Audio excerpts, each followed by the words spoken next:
ଯେତେବେଳେ ଗୋଟେ ବ୍ୟକ୍ତି ଗଛ ଲଗାଉଛି ଫଳ ଧରିଲା ବେଳକୁ ଅଲଗା ଲୋକକୁ ଫଳ ଖାଇବାକୁ ଦିଆଯାଉଛି ମାନେ ଦଳଟିଆ ମାନଙ୍କୁ ଟିକେଟ୍ ମିଳୁଛି କିନ୍ତୁ ଯେଉଁମାନେ ପରିଶ୍ରମ କରିଛନ୍ତି ତାଙ୍କୁ ମିଳୁନି ତ କ'ଣ କହିବାକୁ ନେଇ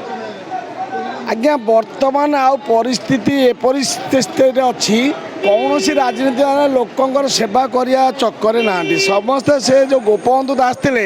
ତାଙ୍କର ବାକ୍ୟ ଥିଲା ମିଶୁ ମୋର ଦେହ ଏ ଦେଶ ମାଟିରେ ମୁଁ ଚାଲି ମୁଁ ଦେଶବାସୀ ଚାଲିଯାଆନ୍ତୁ ମୋ ପିଠିରେ କିନ୍ତୁ ବର୍ତ୍ତମାନ ରାଜନୀତି କହୁଛନ୍ତି ଏ ଦେଶର ପାଣ୍ଠି ମିଶୁ ମୋର ପାଣ୍ଠିରେ ମୁଁ ସହ ଚାଲିଯାଏ ଦେଶବାସୀଙ୍କ ଭୋଟ ବେଳେ ଆଜ୍ଞା କହିଦେବେ ତାପରେ ଗୋଇଠା ମାରି ଗାଣ୍ଡି ମାରିବେ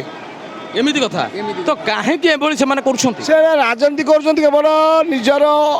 ସମ୍ବଳ କରିବା ପାଇଁ ନିଜେ ବଞ୍ଚିବା ପାଇଁ ଆଉ ଆମେ ହେଉଛୁ ବୋକା ଆମର ଯେଉଁ ସାଧାରଣ ଜନତା ଗୋଟାଏ ମଦ ଚିକେନ ପଇସା ପ୍ରଲୋଭିତ ହେଇକି ତାଙ୍କୁ ଭୋଟ ଦେଇ ଦେଉଛନ୍ତି ତମେ ସିଧା କଥା ଯେଉଁମାନେ ଦଳ ଡେଉଁଛନ୍ତି ତାଙ୍କୁ କ'ଣ କହିବା ଭୋଟର ମାନେ କ'ଣ ଜାଣିପାରୁନାହାନ୍ତି ଏ କଥା ଭୋଟର ମାନଙ୍କର କିଛି ନାହିଁ କ'ଣ କରିବେ କିଙ୍ଗ କର୍ତ୍ତବ୍ୟ ବିମୁଢ଼ ସେ ବିଚାରା କ'ଣ କରିବେ ଏଇ ଅନ୍ଧ ଦେଶ ଗଲି ଦର୍ପଣ ବିକି ତାଙ୍କୁ ବୁଝେଇ ଦେଲେ ତମେ ମୋତେ ଦିଅ ମୁଁ ଏଥର ଆସିଲେ ସବୁ କରିଦେବି ତେଣୁ ଏଇ 5 ବର୍ଷରେ ଏଇ ଗୋଟିଏ କଥାକୁ ବାରମ୍ବାର ରିପିଟ୍ କରାଯାଉଛି ଯେ ମୁଁ ଆସିଲେ ଚେଞ୍ଜ କରିଦେବି କ'ଣ କେବେ ଚେଞ୍ଜ ହେଉନି କେବେ ବି ଚେଞ୍ଜ ହେଇପାରିବ ନାହିଁ ଯେ ପର୍ଯ୍ୟନ୍ତ ଦୁନିଆ ଥିବ ସେ ପର୍ଯ୍ୟନ୍ତ ଏମିତି ରାଜନୀତି ବାଲା ରାଜନୀତି କରିବେ ଗରିବ ମାନଙ୍କ ଦୁଃଖ କେହି ଶୁଣିପାରିବେ ନାହିଁ ତେବେ ଲୋକମାନେ ଭୋଟ ତ ବଦଳାଇ ପାରିବେ ନା ଭଲ ଲୋକକୁ ଦେଖି ଭୋଟ ଦେଇପାରିବେ ଭଲ ଲୋକ ସମାଜରେ ନାହାନ୍ତି ଯୋଉଠି ନାହିଁ ରାଜନୀତିରେ ନୀତି ନାହିଁ ବିରିୟାନୀରେ ବିରି ନାହିଁ ନା ରାଜନୀତିରେ ନୀତି ନାହିଁ ଭଲ ଆସିବ କୋଉଠୁ ତ କଥା ବିରିୟାନୀରେ ବିରି ନଥାଏ ସେମିତି ରାଜନୀତିରେ ନୀତି ନଥାଏ এটা 100%। ତ ଆଉ ଗୋଟେ କଥା ଯେଉଁମାନେ ଅଭିନେତା ହୁଅନ୍ତି କି କଥାରେ ଅଛି ରାଜନେତା ଅଭିନେତାଙ୍କୁ ବିଶ୍ୱାସ କରିବା କଥା ନୁହଁ ରାଜନେତା ଅଭିନେତା ସେମାନେ ହେଉଛନ୍ତି ନିଜ ମୁହଁରେ ପାଉଡର ମାରିଲେ ନିଜର ଅଙ୍କ ଦେଖେଇଲେ ନିଜ ପକେଟ ଗରମ କଲେ ଚାଲିଲେ କାଲି ଅନୁଭବ ବାବୁ ଆମର ଥିଲେ କେନ୍ଦ୍ରାପଡ଼ାର ବିଜେଡ଼ିର ଆଜି ହେଇଗଲେ ପୁଣି ବିଜେପିର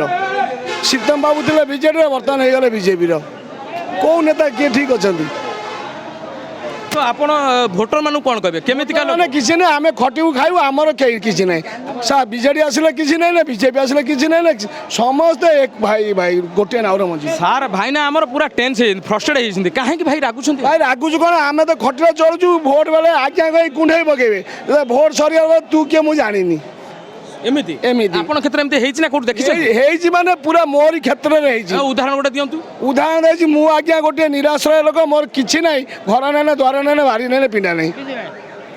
କିଛି ନାହିଁ ସତରେ ହଁ ତାଙ୍କର କିଛି ନାହିଁ ତେବେ ଆପଣଙ୍କୁ କ'ଣ କେହି କିଛି ହେଲ୍ପ କରୁନାହାନ୍ତି କ'ଣ କହୁଛନ୍ତି ସରକାର ଖାତାରେ ମୁଁ ପୁରା ବଡ଼ ଲୋକ କେତେ ଟଙ୍କା ଆପଣଙ୍କର ପଡ଼ୁଛି ସରକାର ଖାତାରେ ସବୁ ବ୍ୟାଙ୍କ ମୋର ଫୁଲ୍ ହେଇଛି କିନ୍ତୁ ମୋର ବିନ୍ଦୁ ନାସ୍ତି ଏମିତି ଘଟଣା